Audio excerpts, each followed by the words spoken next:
Hi ma'am, mommy hops na ma'am mui ko no na khoiram jari ngasi de. Kamai tau ge da. Ai je jen ge da lak pune ko. Jen ke manung ji di ti nungai le me aseng ba moi gi kano ma ya ji di ti na sau khat le aseng ba gi. Akoi Manipur da han tor ma do hayang chi le kamai tau to no khang ge jen ke ji chu mo. Ngasi je Udhampur da gi ai je bus highway national highway number kano da ai je sat ka do ne do bus manung to nge me yeng mina je.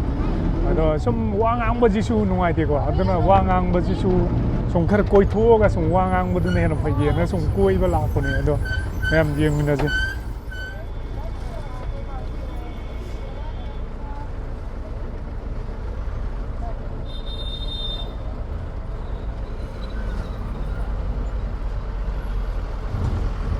kazu ge apple ga lai ro ne hore mafam du sang ga kamai to we kamai na maman kam pi bano ko no ai do hore na mo mayam jeng min na je ko ado sum koi thok pa ji su mayam nungai ko seng ba gi de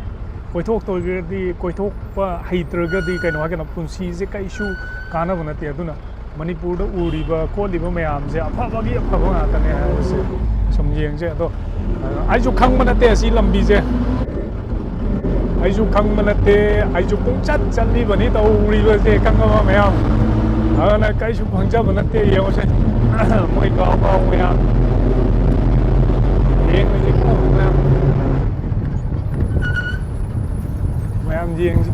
gao mo ya yum phajari ba ai kano na kano phajari ba ai tong ai ba kenter masa du ne ba yum về đấy mỗi tàu anh tùng ấy về đâu sang cái vật lâm đi đâu cái nói cái lúc bắc quân cái thằng phi ra lại vậy con ở Jammu chắc tôi nè Jammu chắc gan lắm không ở đây kazu vào đầm lấy vào đó xem đó xem boro nàyวันนี้yum đó coi yum thôi lúc này đó tăng đầu ra hai đó một gì nghe chứ mấy ông coi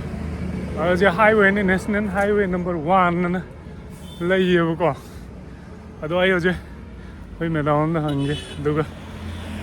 khang na jima amko adon da sat no kamai ta din je son da sat tori bra Jammu gi gari di pare hoga ado Jammu yo kan da di kamai ta ge da gari ye chat pichu to go dum do le re ado yeng je kamai chat no to no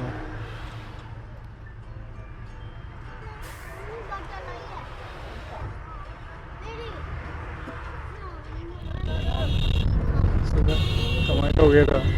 pai gi anga ma na ngasi je ai ngon da question ba ma hang ge la yam ti nuai ba da ngai bus si da di to nge Jammu yo ba gi la Udhampur da gi Jammu yo ba national highway number 1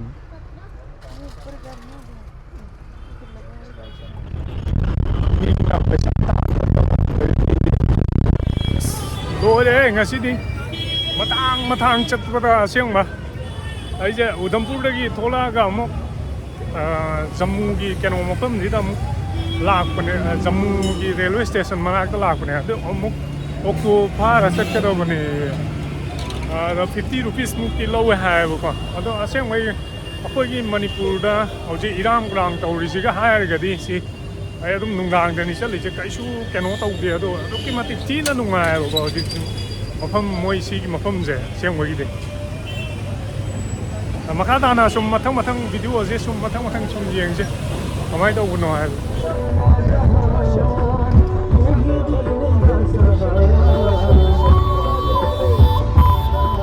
hojik che amuk kai noi na station da sat na bagi ko ken tar ma da mu to me matang chum tong man na pian mom yo ri to ri bayang lupa tara kun mukti lau gar ne to ore kazu gi go mom ma dai di railway station gi mana ka lai ba mo gi bazaar do adu budi yo do re bo ko yo ra ne do ga do sara ge ma ka kamai do e pe do ai ju khang mana te bo ko lai je matang sum hang na sum chal le ne bo traveling gi be ko yam jal le dai di adu ga adu mai to ga chal le ga re ꯑꯗꯣ ꯃꯌꯥꯝ ꯌꯦꯡꯃꯤꯟꯅꯁꯦ ꯃꯊꯪ ꯁꯨꯝ ꯃꯌꯥꯝꯅ support ꯇꯧꯕꯤꯕꯗꯨꯅꯦ ꯄꯥꯝꯃꯤꯁꯦ ꯁꯨꯃꯥꯏꯅ ꯁꯨꯝ ꯃꯊꯪ ꯀꯣꯏꯕ ꯃꯊꯪ ꯆꯠꯄ ꯉꯝꯕ ꯑꯣꯏꯒꯦ ꯌꯨꯇ꯭ꯌꯨꯕ ꯐꯦꯃꯤꯂꯤꯗꯗꯤ ꯀꯩꯅꯣ ꯍꯥꯏꯀꯥꯟꯗ ꯃꯊꯪ ꯁꯨꯝ ꯀꯣꯏꯕ ꯃꯊꯪ ꯁꯨꯝ ꯆꯠꯄꯗꯨꯅꯦꯕ ꯁꯦ ꯑꯩꯅ ꯀꯣꯏꯕ ꯆꯠꯂꯤꯕꯁꯦ ꯃꯌꯥꯝꯒꯤꯅꯦ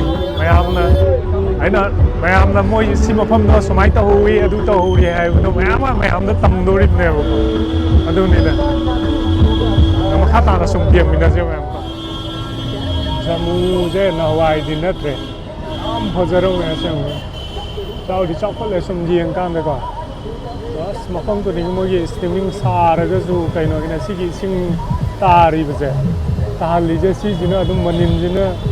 ꯑꯗꯨꯝ ꯏꯪꯍꯟꯕ ꯍꯥꯏꯇꯥꯔꯦ ꯁꯥꯕꯅꯦꯕ ꯖꯃꯨꯁꯦ ꯑꯗꯣ ꯑꯗꯨ ꯑꯣꯏꯔꯁꯨ ꯏꯪꯊꯝꯊꯥ ꯏꯪꯁꯤꯜꯂꯛꯑꯁꯨ ꯑꯗꯨꯝ ꯑꯁ ꯃꯤꯒꯤ ꯂꯩ ꯈꯨꯊꯥꯔꯗꯤ ꯌꯦꯡꯉꯣ ꯐ꯭ꯂꯥꯏ ꯑꯣꯚꯔ ꯕ꯭ꯔꯤꯖꯀꯤ ꯃꯅꯥꯛꯇꯒ ꯂꯩ ꯊꯥꯔꯤ ꯈꯨꯊꯥꯔꯗꯤ ꯃꯑꯣꯡꯗꯤ ꯇꯥꯏꯌꯦ ꯑꯁꯦꯡꯕ ꯃꯣꯏꯁꯨ ꯑꯣꯐꯤꯁ ꯑꯣꯐ ꯖꯃꯨ ꯗꯤꯄꯨꯇꯤ ꯀꯃꯤꯁꯅꯔꯒꯤ ꯀꯥꯎꯟꯁꯤꯜ ꯀꯩꯅꯣꯅꯦ ꯃꯐꯝꯗꯅꯤꯀꯣ ꯑꯦꯁꯤꯌꯥꯟ ꯍꯣꯇꯦꯜ ꯑꯗꯩ ꯒꯥꯟꯙꯤꯅꯒꯔ ꯂꯩꯕꯗꯣ ꯒꯥꯟꯙꯤꯅꯒꯔꯁꯤꯅ ꯈꯔ ꯑꯩꯅ ꯍꯣꯔꯦꯟ ꯀꯨꯝꯗꯣꯏꯁꯤꯅ ꯒꯥꯟꯙꯤꯅꯒꯔꯒꯤ ꯃꯅꯥꯛꯇꯅꯦꯕꯀꯣ ꯑꯗꯨꯝ ꯇ꯭ꯔꯦꯚꯦꯂꯤꯡ ꯇꯧꯕꯁꯦ ꯑꯗꯨꯝ ꯅꯨꯡꯉꯥꯏꯀꯣ ꯒꯥꯟꯙꯤꯅꯒꯔ ꯈꯤꯇꯪ ꯃꯃꯥꯡ ꯆꯠꯈꯠꯂꯒ ꯂꯩ ꯍꯥꯏ ꯑꯗꯨ ꯀꯨꯝꯃꯒ ꯔꯦꯜꯋꯦ ꯁ꯭ꯇꯦꯁꯟ ꯀꯨꯝꯃꯅꯤ ꯔꯦꯜꯋꯦ ꯁ꯭ꯇꯦꯁꯟ ꯃꯅꯥꯛꯇ ꯆꯪꯉꯒ ꯑꯗꯨꯒ ꯀꯩꯅꯣ ꯇꯧꯗꯣꯏꯅꯦ ꯑꯗꯣ ꯌꯥꯝ ꯊꯤ ꯆꯥꯎꯈꯠ ꯂꯩꯔꯝꯃꯦ ꯅꯍꯥꯟꯋꯥꯏ ꯅꯠꯇ꯭ꯔꯦ ꯑꯁꯦꯡꯕ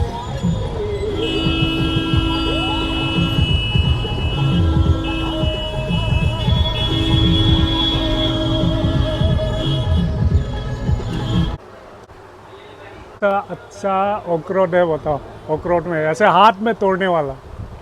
ये सब तोड़ने वाला ये भी है, तो तोड़ के दिखाओ अच्छा वाला दिखाओ ना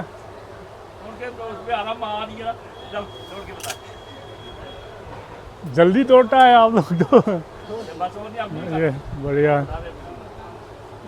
ꯑꯩꯅ ꯁꯤꯒꯤ ꯀꯩꯅꯣꯁꯦ ꯑꯣꯀ꯭ꯔꯣꯠꯁꯦ ꯑꯣꯏꯅ ꯂꯩꯔꯦꯕꯀꯣ बादाम दिखाओ बादाम अच्छा वाला बादाम वो तेल वाला अच्छा वाला और अखरोट दिखाओ इधर से सबसे बेस्ट कैसे तोड़ता है आप लोग रुको थोड़ा सा तोड़ने में टाइम नहीं लगता है तो बढ़िया तोड़ रहे हैं आ जाइए कहाँ चले गया भाग गया अरे मोता वो दिखाओ ना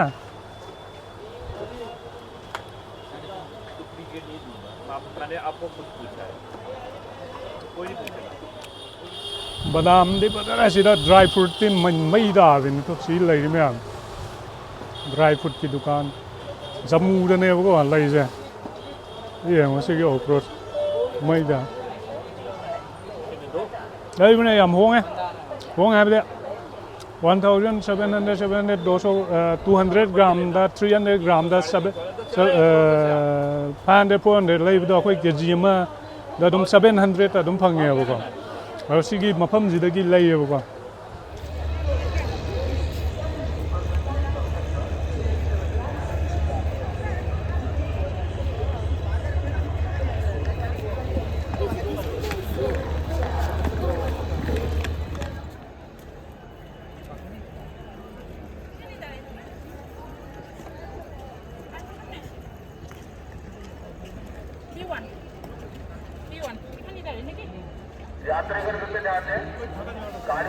से अमुक ट्रेन मनुंगदे तोंगेबको थामा को इंडिया से चौखत्रा अदुसु राजधानीदा आरे सिगी पिछल ले साथी सेमय चिपको कमहाम तौंगमदे लोय दाना मैम येंगमिनाजिरो जे राजधानी की कनोजे को चानाबा दैदि इसिंग कई दैदि अमा मबुदि लोय पिरानेबको अदुगा राजधानी हायरेगा आरे सिगी पिछल ले जी काचिनजी तुनि तुमदे सुमाइन तौरगा दुम तुमदोने हयेंग नोंगानबो दिल्ली यौदोबा हयेंग नुवायगबजाने अमरोमददि येंमिनाजिको मैम मनुंगिजो नसाय अमुक मथंग गारीजे मथंग अमुक तोंगे बस अमुक तोंगे टेंटर अमुक तोंगे केंटर अमुक तोंगे तीना अमुक नुवायरे अना हौजिकसिना अमुक कदायदा अमुक नुवाय हायकाना साय राजधानी मनुंगदा संगाकाना नसागी एसी नसाई जम्मूजे उधमपुरददी याम तीना इंगेको अदुगा जम्मूगी साइडदी अमुक याम सायेको ꯀꯩꯅꯣ ꯁꯥꯔꯦ ꯐꯖꯅ ꯁꯥꯔꯦ ꯖꯃꯨ ꯃꯅꯨꯡꯗꯗꯤ ꯑꯗꯨꯅ ꯃꯅꯨꯡ ꯆꯪꯀꯥꯟ ꯈꯔ ꯒ꯭ꯌꯥꯟ ꯇꯥꯏ ꯏꯪ ꯆꯤꯛꯅ ꯋꯥꯈꯜꯁꯦꯀꯣ ꯑꯗꯣ ꯃꯊꯪ ꯑꯃꯨꯛ ꯀꯃꯥꯏꯅ ꯇꯧꯒꯦꯗ ꯑꯩꯈꯣꯏꯒꯤ ꯔꯥꯖꯙꯥꯅꯤꯒꯤ ꯇ꯭ꯔꯦꯟ ꯃꯅꯨꯡꯁꯦ ꯀꯌꯥꯝ ꯅꯥꯜꯂꯤ ꯍꯥꯏꯕꯗꯤ ꯉꯁꯥꯏꯒꯤ ꯊꯥꯏꯅꯉꯩꯗꯗꯤ ꯌꯥꯝꯅ ꯏꯁꯄꯤꯁꯦꯜ ꯑꯣꯏꯕꯅꯦꯕꯀꯣ ꯑꯗꯣ ꯍꯧꯖꯤꯛꯇꯤ ꯑꯃꯨꯛ ꯑꯣꯏꯕ ꯉꯝꯗ꯭ꯔꯦꯕ ꯀꯩ ꯃꯔꯝꯒꯤꯅꯣ ꯍꯥꯏꯀꯥꯟꯗ ꯉꯁꯥꯏꯒꯤ ꯁ꯭ꯂꯤꯄꯔꯒꯤ ꯇꯥꯏꯞꯇ ꯁꯨꯝ ꯂꯥꯛꯄꯒꯤ ꯃꯑꯣꯡ ꯑꯃ ꯁꯨꯝ ꯂꯩ RAC ꯄꯤꯁꯟꯕꯤ ꯀꯟꯐꯥꯔꯝ ꯑꯣꯏꯗꯗꯤ ꯑꯣꯏꯗ꯭ꯔꯦ ꯀꯩꯅꯣ RAC ꯇꯧꯁꯤꯟꯕ ꯅꯣꯛꯅꯤꯡꯉꯦ ꯑꯗꯨꯗꯤ ꯆꯥꯅ ꯊꯛꯅꯕ ꯏꯁꯤꯡ ꯀꯩꯀꯩ ꯂꯣꯏ ꯐꯪꯅꯤ ꯑꯗꯨꯒ ꯀꯩꯅꯣꯒꯤꯅ RAC ꯍꯥꯏꯁꯤꯅ ꯀꯩꯅꯣꯒꯤꯅ ꯁꯤꯠ ꯃꯆꯥ ꯑꯃꯗ ꯑꯗꯨꯝ ꯇꯨꯝꯕ ꯂꯩꯗꯣꯏꯅꯤ ꯐꯝꯕ ꯂꯩꯗꯣꯏꯅꯤ ꯌꯧꯗ꯭ꯔꯤꯕ ꯑꯗ ꯍꯣꯔꯦꯟ ꯌꯦꯡꯗꯔ ꯃꯤ ꯀꯨꯝꯊꯈꯤꯕ ꯌꯦꯡꯉ ꯀꯗꯥꯏ ꯇꯨꯝꯕ ꯌꯥꯒꯦ ꯌꯦꯡꯃꯤꯟꯅꯁꯤ ꯌꯦꯡꯉꯀꯣ ꯃꯅꯨꯡ ꯌꯦꯡꯃꯨꯒꯂꯛꯀꯦ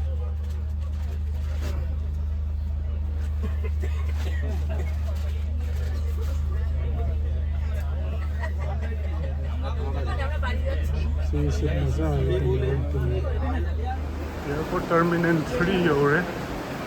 अदो हजिसे सीदगी अमुक तोंगैसो टर्मिनल 2 आसे 3 ने मनुंग चंगगे येंगरे टर्मिनल 3 यौरे होगा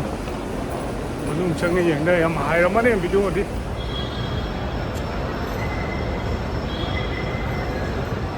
टर्मिनल 3 ने लाइजे होजिको ꯄꯨꯡ 10ꯒꯤ ꯐ꯭ꯂꯥꯏꯠꯅꯤ ꯊꯥꯗꯣꯔꯤꯁꯦ ꯑꯗꯨꯒ ꯆꯠꯂꯅꯤ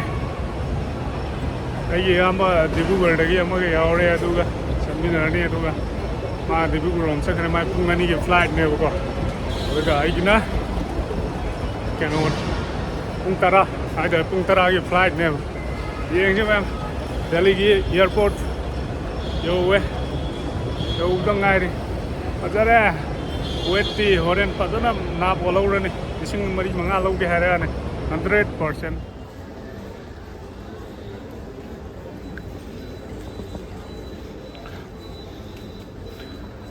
Gate number 52 दा चलिने हौजिसे यंगसे मैम कमाई दौगे